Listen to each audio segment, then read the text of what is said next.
Tropical storm Laura is now forecast to become a major hurricane before it hits the U.S.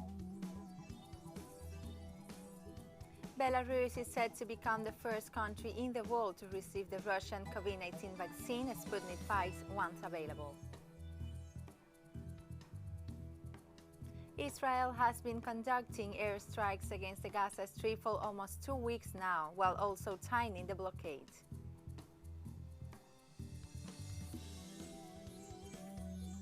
From the headquarters of Telesur English in Havana, Cuba, this is From the South. I'm Laura Palmeiro. After raking the Dominican Republic, Haiti and Cuba, Tropical Storm Laura entered the Gulf of Mexico late Monday evening, where it is poised to strengthen to a hurricane by Tuesday and then pose a serious threat to the coast of Louisiana and Texas by midweek. Computer models suggest that Laura could tap exceptionally warm waters at the Gulf of Mexico and intensify into large and dangerous hurricane. Laura is forecast to make landfall late Wednesday and early Thursday as Category 2 or 3 storm with winds of 110 miles per hour in Galveston, Texas, to just west of Morgan City, where hurricane watches have been posted. Houston is under tropical storm watch also. For Marco, all tropical storm and storm surge warnings were discontinued, although it remains may dump 1 to 3 inches of additional rain across the north-central Gulf Coast and southeast through Wednesday.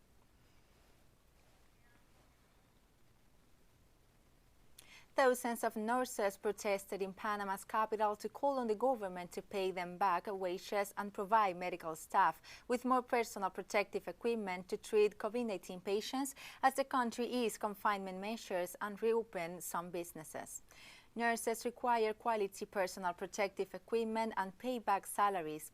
Health workers have recently staged protests over non-payment of back wages. The situation has forced the Minister of Health, Luis Francisco Sucre, to ask the Parliament for an additional $10 million for the payment of overtime wages due on the purchase of supplies. With 4 million inhabitants, Panama has the highest number of COVID-19 infections in Central America, with more than 61,000 infected and 1,892 dead.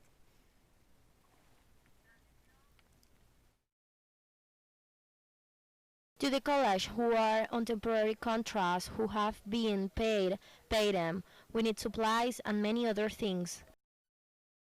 It's not easy being a nurse or a patient, let alone being both situations. Being both a nurse and a patient is much more difficult. A magnitude 6 earthquake hit Costa Rica this Monday afternoon, shaking buildings in the capital, San Jose. According to the National Seismological Network of the University of Costa Rica, the epicenter of the quake was 3 kilometers east of the beach of Jaco in the Costa Rican Central Pacific region at a depth of 27.2 kilometers. The National Emergency Commission confirmed there were no reports of major damages, while noting that Costa Rica averages 350 earthquakes each month, or about 12 per day, through most imperceptible. Residents in the Paraguayan city of Limpia mobilized this Monday to protest environmental pollution caused by a leather processing plant. Local residents took to the streets demanding Paraguayan authorities take action after months of complaints over the visible pollution in the Cerro Lagoon, which has turned purple due to waste being dumped from the plant. According to a study conducted by the National University Multidisciplinary Lab, the changes in the color of the water resulted from materials poured into lake and that are commonly used in tanning leather. Meanwhile, the Ministry of Environment, together with the prosecutor's office, has announced an investigation to determine the causes of the environmental disaster that has killed fish, birds, and other local wildlife. Chile's National Confederation of Cargo Transport has announced a national strike starting on Thursday if the government of Sebastián Piñera does not address its demands regarding employment security. The Union Confederation President Sergio Perez urged the Chilean government and executive to approve 13 different bills related to the sector and the personal safety of drivers, while also noting that Chilean authorities have failed to respond to the calls for protective equipment and biosecurity measures amid COVID-19 pandemic. The announcement came following an armed attack on a truck in the Araucanía region this weekend, which seriously wounded a 9-year-old girl.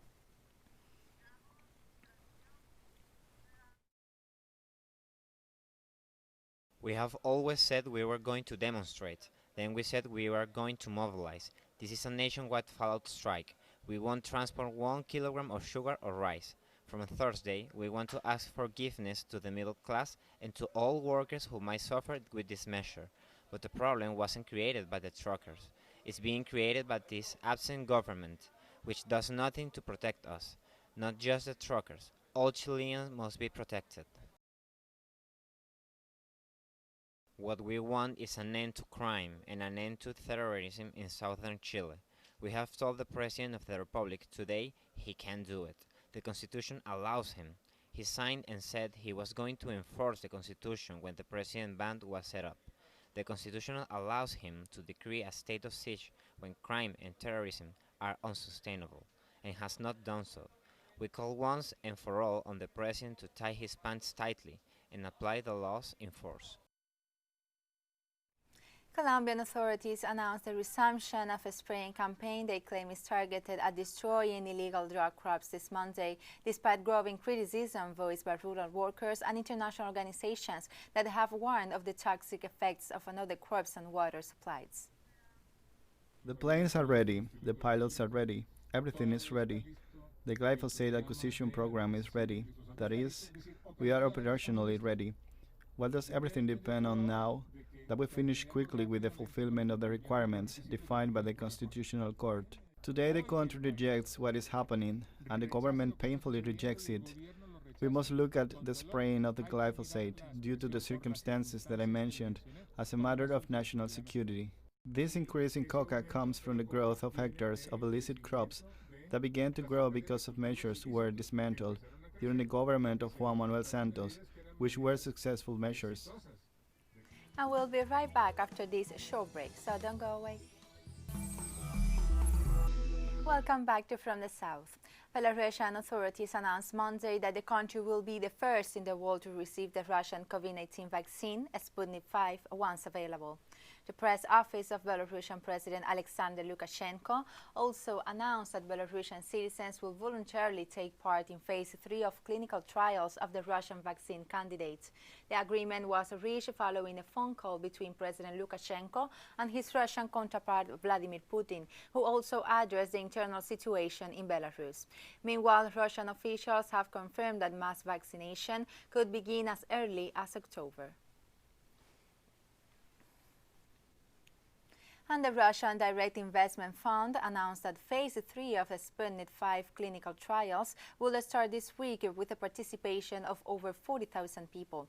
Chief scientist at the World Health Organization, Soumya Swaminathan, confirmed that WHO officials are in dialogue with Russian authorities and have requested information on the safety and effectiveness of the vaccine candidate.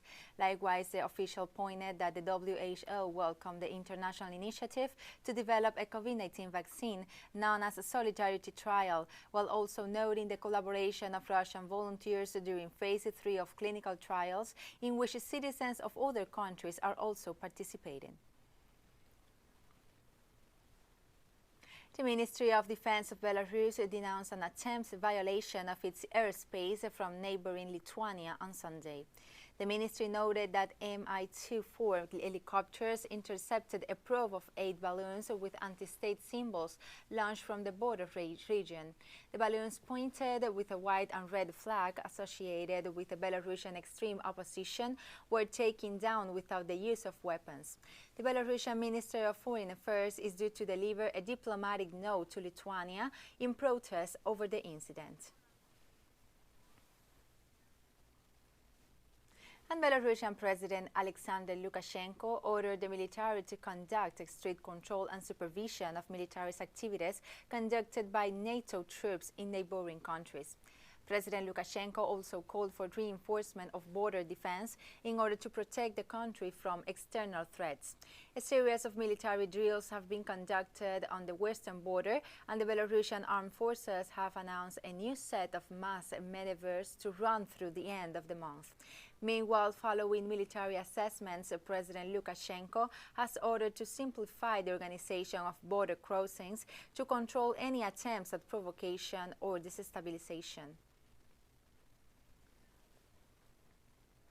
The Republican Party formally nominated President Donald Trump for a second term in the White House on Monday, one of the first acts of its national convention, which has been dramatically scaled down due to the novel coronavirus.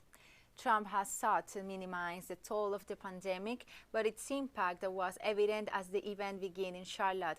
Instead of the thousands of people who were expected to converge this city for the week-long event, just 336 delegates participated in a roll call vote from the Charlotte Convention Center. The convention is a crucial moment for Trump, who is trailing in behind of the polls and is under intensive pressure to turn the presidential race around. According to a new poll from the Associated Press and New York Center for Public Affairs Research, just 23% of the U.S. population thinks the country is heading in the right direction, while 75% think it's on the wrong path.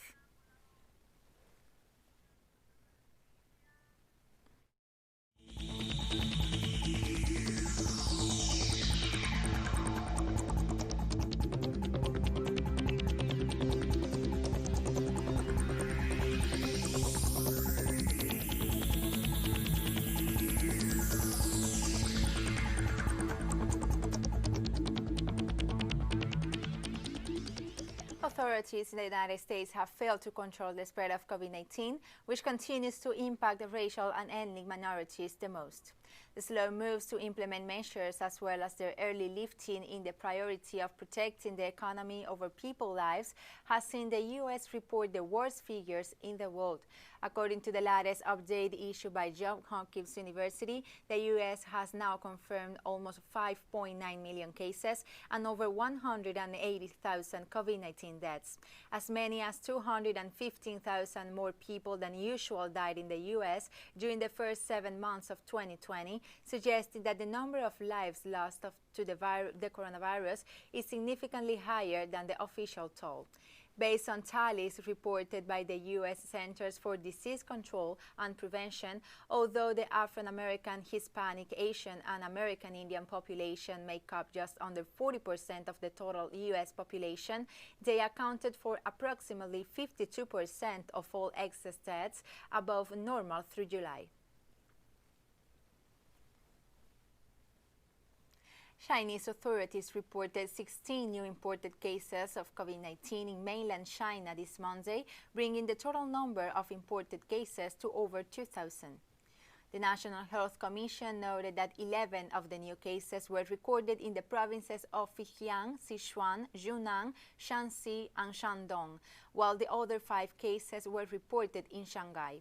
Of the total imported cases, 2,203 have been discharged from hospitals after recovery, and 215 remain hospitalized, with 2 in serious condition, according to the Commission.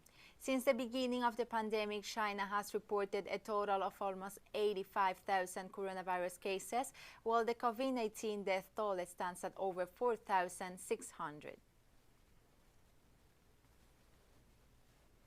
Spanish health authorities reported over 2,000 new COVID-19 cases on Monday, while noting that drastic measures will have to be taken in the region if cases continue to climb there. In the last 3 days, we have recorded a total of 19,000 new cases, but the truth is that a lot of them are cases from before the weekend. On the last day, Sunday, we recorded with yesterday as the date of diagnosis 2,060 new cases. In the next days, the Madrid region will control transmission, and it will probably stabilize and start to descend. How can we achieve this? Well, the Madrid region is applying measures of it, suggesting applying important measures that will progressively have an effect. If the cases keep rising in Madrid, we will need to take drastic measures. I don't know exactly if it will have to be a confinement, like in a village, where it is relatively easy to do it, or if it has to be another kind of measure related to the inside mobility of people without restricting the outside mobility. We will see which one will be adequate. I am sure that the Madrid region has all options on the table. And we have more stories coming up after this final short break, so stay with us.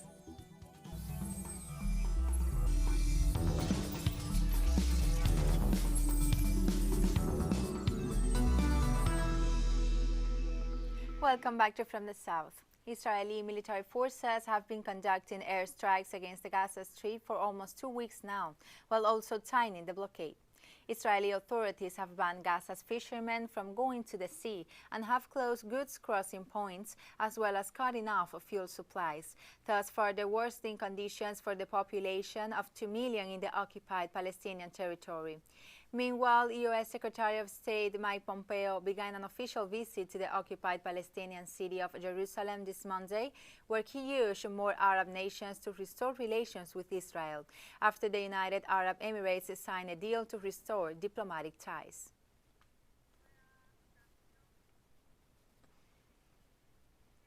Meanwhile, Israeli authorities continue demolition activities in the Palestinian-occupied West Bank territories.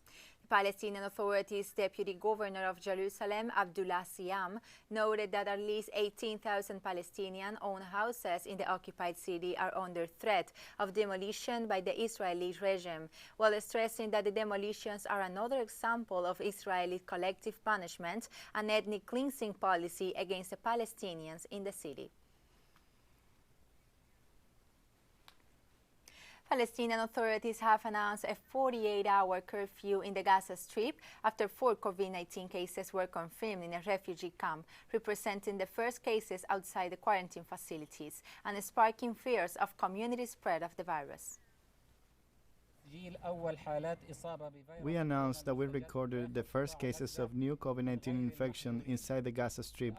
They are from 4 members of one family, 3 males and a woman, who were not quarantined from a Gaza camp in the central governorate. We are imposing a complete curfew on all governorates of the Gaza Strip, including suspending working and non-working hours in all facilities for a period of 48 hours, starting tonight, including official and private workplaces and schools. We are closing mosques, markets, wedding halls and clubs, and preventing gatherings. The U.S.-led military coalition in Iraq handed over the Camp Tahi military base, located in 20 kilometers north of Iraq's capital, Baghdad, on Sunday, as part of a plan for the withdrawal of foreign troops stationed in the country. The coalition said in a statement that the base has historically held up 2,000 coalition troops, most of whom have departed this summer. The remaining coalition troops are set to depart in the coming days after finalizing and the handing over of equipment to Iraqi security forces. The move comes months after the Iraqi parliament approved a resolution to end the presence of foreign troops in the country, following the killing of Iranian Major General Qasem Soleimani by U.S. drone strike earlier this year. Pakistan has invited key members of the Taliban's negotiating team to Islamabad, where senior officials will press them on the importance of starting peace talks to the end of conflict in neighboring Afghanistan. The meetings come at a crucial time in Afghanistan's conflict, with talks once again stalled amid controversial prisoner exchange. The Taliban and the Afghan government had signaled they were prepared to start talks immediately after the Muslim Festival of Eid, which ended earlier this month. But the process has not advanced, as the Afghan government remains reluctant to release the final few hundred prisoners, as it says they are dangerous Taliban fighters tied to deadly attacks.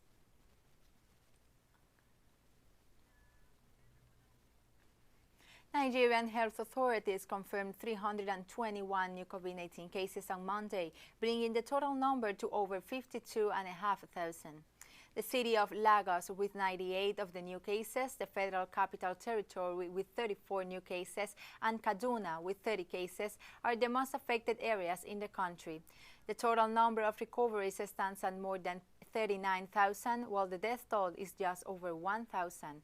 Meanwhile, Lagos State Commissioner for Health Professor Akin Abayomi has tested positive for the virus and is said to observe a home quarantine for 14 days. And we have come to the end of this news brief. Remember, you can find these and many other stories on our website at telesurenglish.net. Join us on social media, Facebook, Twitter, and Instagram. For Telesur English, I'm Laura Palmeiro. Thank you for watching.